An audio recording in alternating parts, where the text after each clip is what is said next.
राजस्थान में लगभग लगभग सभी बच्चे जो 10th और 12th के थे, उन्होंने सभी ने बोर्ड के फॉर्म भर दिए और उनमें से अधिकांश बच्चे आज कोचिंग से या स्कूल से तैयारी में लगे हुए रेगुलर कोचिंग के साथ।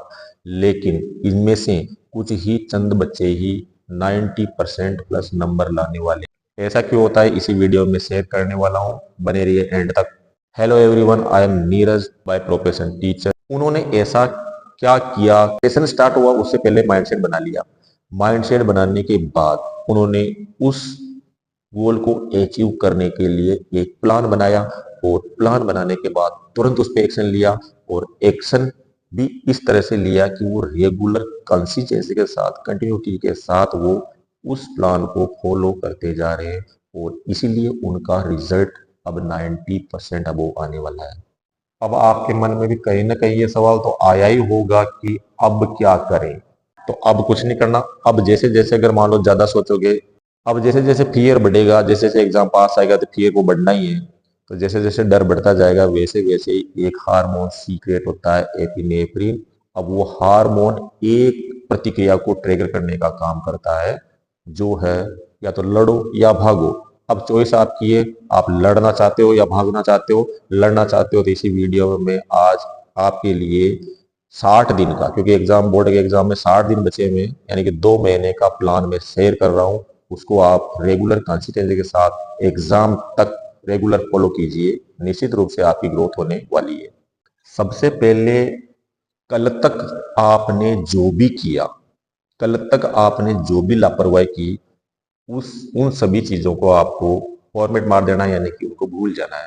और आज से जो मैं प्लान बता रहा हूं उसको आपको फॉलो करना है। इसके लिए आपको करना यही है, आप तुरंत अभी आपकी नोटबुक और पेन लेकर बैठ जाइए, मैं लिखाता हूं वैसे कीजिए। सबसे पहला, आपका माइंडसेट बनाइए कि मैं इस गोल को, यानी कि जो आपने बनाया गोल अभी, उस गोल को अचीवमेंट कर लूंगा 100%। ये आपका माइंडसेट आपका पहला होना चाहिए। दूसरा है प्लान। जो मैं प्लान बता रहा हूँ बहुत अच्छा प्लान है ये। इसके अंदर कुछ नहीं करना आपको, आपका सिलेबस यानी कि आपकी जो बुक है, आपका सब्जेक्ट है, उसको लेना है, उसको 3 पार्टों में डिवाइड करना है। पहला पार्ट आपका रहेगा इजी और दूसरा रहेगा मॉडरेट, तीसरा रहेगा एडवांस। यानी कि सबसे सरल वाला पार्ट और जो मध्यम लेसन होते हैं, मध्यम श्रेणी के लेसन होते हैं, उनको मॉडरेट में डालना आपको। और एडवांस लेवल के जो लेसन होते हैं, चैप्टर होते हैं, उनको जो कठिन लगते हैं आपको, उनको आपको एडवांस यानी कि डिफिकल्ट वाले पार्ट के अंदर डाल देना। नोट डाउन कर लिया। नोट डाउन करने के बाद आपको उस पे प्लानिंग करनी है। सबसे पहले आपको इजी वाले लेसन्स को कंप्लीट करना है, उसके बाद मॉडरेट वाले लेसन्स को कंप्लीट कर लेना है, और उसके बाद अपने को क्या करना है, एडवांस। यानी कि अगर मान लो कोई एवरेज स्टूडेंट या कमजोर स्टूडेंट सीधा एडवांस, यानी कि अपनी सोच होती है ऐसी कि अपने को ये नहीं आता, उसको सीखने का प्रयास करें, तो नई चीज कभी नहीं सीखना। आपके पास जो चीज है, जिस जिस लेसन के अंदर आपको इजी महसूस होता है, उसको पहले परफेक्ट कीजिए। उसमें से आपके नंबर कटने नहीं चाहिए। उसका रेशियो मैं आपको शेयर कर रहा हूँ, किस तरह से रेशियो रहेगा उसका। हमें बोर्ड के एग्जाम के हिसाब से आपको मैंने जो 3 पार्ट बताए, उनके अंदर जो लेसन आपने डिवाइड किए हैं, उसके अंदर से जो वेटेज रहेगा लगभग लगभग वो मैं आपको शेयर कर रहा हूँ। यानी कि इजी वाला जो पार्ट रहेगा, आपको उसके अंदर जितने भी लेसन होंगे उनका बोर्ड के एग्जाम में वेटेज रहेगा 40%। ठीक है। और उसके बाद जो सेकंड वाला पार्ट रहेगा मॉडरेट वाला जो पार्ट में जिसमें लेसन डिवाइड किया ना, उनका वेटेज भी आपके 40% रहेगा। और लगभग लगभग जो एडवांस लेवल के जो लेसन होते हैं, यानी कि जो डिफिकल्ट लगते हैं, तो उनमें से आपका 20% वेटेज वहाँ एग्जाम में रहने वाला है। अब इसके अंदर जो टाइम रेशियो आएगा वो बहुत अच्छा है। यानी कि आप इजी वाले, जिसमें 40% वेटेज जो है बोर्ड के एग्जाम से, उसमें यदि आप 20% समय भी देते हो, यानी कि 20% समय भी उस पर स्पेंड करते हो, उसको सीखने में, उसके लर्निंग प्रोसेस में, तो आपको 40% रिजल्ट मिलने वाला है। अब इसी तरह से ही जो मॉडरेट के अंदर आपने एक सब्जेक्ट को डिवाइड करके जो लेसन लिखे हैं, उस उसके अंदर आपको 40% वेटेज तो है बोर्ड के एग्जाम के हिसाब से, लेकिन इसको कवर करने के लिए आपको 30% टाइम देना होगा। यानी कि उस अचीवमेंट को आप 30% समय देकर अचीव कर सकते हो। और रही बात एडवांस लेवल की, यानी कि जो डिफिकल्ट वाली जो चीजें जिसके अंदर लेसन लिखे हैं आपने, उनका वेटेज एग्जाम के लिए तो लगभग लगभग 20% रहेगा। 20% जो लेसन वेटेज है उसको कवर करने के लिए आपको 50% टाइम देना पड़ेगा, जब जाकर वो कवर होगा। तो मेरा कहने का सीधा सीधा सा मतलब है कि एवरेज स्टूडेंट को करना क्या है। सबसे पहले मैंने जो प्लान शेयर कर रहा हूँ वो एवरेज स्टूडेंट के लिए सबसे पहले काम ये करें, जो आपने इजी वाला जो पार्ट है उसके अंदर लेसन डिवाइड किए उनको तुरंत तैयार कर लें। उसके बाद सेकंड स्टेप आप मॉडरेट वाले लेसनों पे जाएं। थर्ड वाला पार्ट है एडवांस लेवल का, उस पर जाएं, आप उस पर टाइम स्पेंड करें, तो आपका रिजल्ट 100% बढ़ने वाला है। अब इस तरह का प्लान ले लिया, प्लान लेके बैठना नहीं है।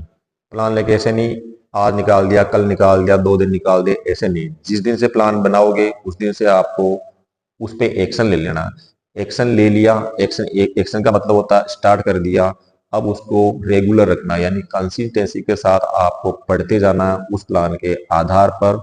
और आपका रिजल्ट 100% में वादा कर रहा हूं आपसे कि इस प्लान को अगर मान लो आपने अपना लिया 60 दिन तक, 2 महीने तक भी अपना लिया, तो आप जहां पहले थे, यानी कि जो पहले वाले स्टेज से आप जितने नंबर लाने वाले थे, जितने परसेंटेज लाने वाले थे, उसमें आपको लगभग लगभग 30% की ग्रोथ 100% मिलने वाली है।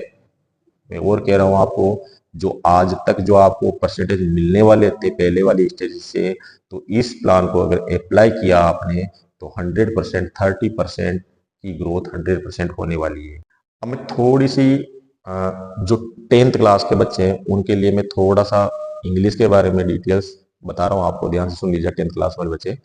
10th क्लास के अंदर सबसे पहला पार्ट आता है रीडिंग वाला। रीडिंग वाला पार्ट होता है, उसके अंदर आपको 2 अनसीन पैसेज आएंगे, 2 अंक आपने उनको देखा नहीं, उसको पढ़ा नहीं है। अब इसका सॉल्यूशन कैसे करना, आपको कुछ नहीं करना, 2 महीने के अंदर 10 पैसेज, 2 महीने के अंदर 10 अनसीन पैसेज को आपको सोल्व करना है। और प्रत्येक पैसेज में से 10 मीनिंग यानी डिफिकल्ट वर्ड ऐसे निकालने हैं और उनको याद कर लेने हैं। एक अनसीन पैसेज से अगर मान लो 10 मीनिंग आप लर्न करते हो, तो आपके पास 100 मीनिंग होते हैं जो अनसीन पैसेज रिलेटेड रहेंगे। और वो 100 मीनिंग आपको अब 2026 के बोर्ड के एग्जाम में जो अनसीन पैसेज आने वाला है उसके अंदर आपको बहुत अच्छी मदद करने वाला है सोल्व करने के अंदर। तो आप 10 मीनिंग, और प्रत्येक पैसेज में 10 मीनिंग, और आपको 10 पैसेज की सोल्विंग प्रैक्टिस करनी है बस। तो ये तो हो गया रीडिंग वाला पार्ट। अब दूसरा आता है राइटिंग। राइटिंग के अंदर क्या है कि राइटिंग के अंदर आपको वहां पे दिया हुआ होगा, उसके अंदर आएगा आपके पर्सनल लेटर या फिर ईमेल। इसको लिखने से आपको इसकी प्रैक्टिस करने से पहले सबसे पहले जो चीज ध्यान देने वाली है इसका फॉर्मेट। इसके फॉर्मेट में ही आपको आपकी जो एग्जाम की कॉपी है बोर्ड की उसके अंदर लिखना है। दूसरा, इसके पांच पांच प्रैक्टिस कर सकते हैं, इससे आपका क्लियर हो जाएगा सारा, ठीक है। और बहुत सारे कॉमन वर्ड्स होते हैं, बहुत सारे कॉमन सेंटेंस होते हैं जो प्रत्येक पर्सनल लेटर के अंदर, प्रत्येक ईमेल के अंदर आते हैं, उनको आप याद कर सकते हैं। और फॉर्मेट का विशेष रूप से ध्यान रखें। दूसरा आता है स्टोरी राइटिंग। स्टोरी राइटिंग भी 4 नंबर की आएगी, यानी कि पर्सनल लेटर और ईमेल जो है उसके अंदर से एक ही करना है आपको, वहां बोला जाएगा एक ही करना है, ठीक है। वो 4 नंबर का रहेगा। दूसरा आएगा स्टोरी राइटिंग। स्टोरी राइटिंग के अंदर आपको आउटलाइन दी होगी, यानी कि आउटलाइन होती है ना पेपर के अंदर, वो आउटलाइन आपको दी हुई होगी, तो उससे आपको समझ लेना है उसको, भाई किस चीज के लिए अपने को स्टोरी राइटिंग लिखनी है। उसके बाद देखिएगा आप शॉर्ट पैराग्राफ, यानी कि शॉर्ट पैराग्राफ आता है, उसके लिए हो सकता है आपको वहां पेपर के अंदर डायग्राम दे दिया जाए। अब उस डायग्राम से ही आपको पहचानना है भाई ये डायग्राम किस चीज का है, तो किस चीज के लिए हमें शॉर्ट पैराग्राफ को लिखना है, बस इतना सा ध्यान रखना है। तो इसके लिए भी आप 5 5 की प्रैक्टिस कर सकते हो। और थर्ड वाला आता है ग्रामर। ग्रामर का पोर्शन होता है, उसके अंदर ग्रामर के आपके आएंगे वन लाइनर, दूसरे या फिल इन द ब्लैंक्स हो सकता है, तो वो आएंगे आपके 10 क्वेश्चन, 10 नंबर के होंगे आपके, एक एक नंबर का आएगा। तो उसके अंदर आपके टॉपिक रहेंगे, 5 टॉपिक रहेंगे। पहला होगा टेंस, दूसरा होगा सब्जेक्ट एंड वर्ब एग्रीमेंट और close, active passive voice, reported speech. इस तरह के 5 आपके चैप्टर रहेंगे और ये रहेंगे आपके 10 नंबर के। उसके बाद जो टेक्स्ट बुक का पार्ट आता है, टेक्स्ट बुक के अंदर जो पहली बुक होगी आपकी फर्स्ट फ्लाइट, उसके अंदर 30 नंबर का वेटेज रहेगा उसका। और उसके बाद होगी फुटप्रिंट विदाउट फीट, यानी कि इस बुक में से आपके लगभग 12 नंबर के क्वेश्चन आने वाले हैं। तो आपको इसको प्रिपेयर कैसे करना है, बुक्स के लेसन के लिए, क्वेश्चनों के लिए आपको करना कुछ नहीं है। आपको आपका जो स्टडी मटेरियल है वहां से आपको लेसन को देखना है। लेसन को देखने के बाद उसकी समरी आपको हिंदी के अंदर पूरी याद होनी चाहिए। अगर हिंदी में याद हुई तो आप आराम से आंसर दे सकते हो। अब रहता सवाल बहुत सारे बच्चों का कि क्वेश्चन को किस तरह से पहचानेंगे। तो अपन लेसन जब पढ़ते हैं तो उसके अंदर से कुछ कीवर्ड्स होते हैं, जैसे बहुत सारे मैं क्लास के अंदर बता रखे लिखा रखे कि यानी कि जो कीवर्ड्स होते हैं ना, उन कीवर्ड से आपको आइडेंटिफाई करना है कि ये क्वेश्चन कौन से लेसन से आया है, कौन से लेसन से आया है, और पहचानना है आपको। फिर समरी आपके माइंड में क्लिक करेगी और आप आराम से आंसर दे सकते हो। तो इस तरह के वीडियो के लिए आप मुझे फॉलो कीजिए। यदि आप भी ऑफलाइन क्लासेस इंग्लिश ग्रामर जो बेसिक नीड होती है, इसकी वजह से ही अपन इंग्लिश के अंदर ग्रोथ नहीं कर पाते। अगर मान लो इंग्लिश पढ़ना चाहते हो, इंग्लिश वो भी ऑफलाइन, तो आप मेरे जो नंबर दिए हुए उस पर आप मुझे आपका नाम, आपकी क्लास और आपका गांव वो मुझे लिखकर भेज दीजिए। अगर मान लो 10 इंक्वायरीज भी कंप्लीट हो जाती है तो आप जहां रहते हैं उसी गांव के अंदर, उसी कस्बे के अंदर ऑफलाइन क्लास अवेलेबल हो जाएगी आपको। तब तक के लिए thank you so much everyone, see you in the next video.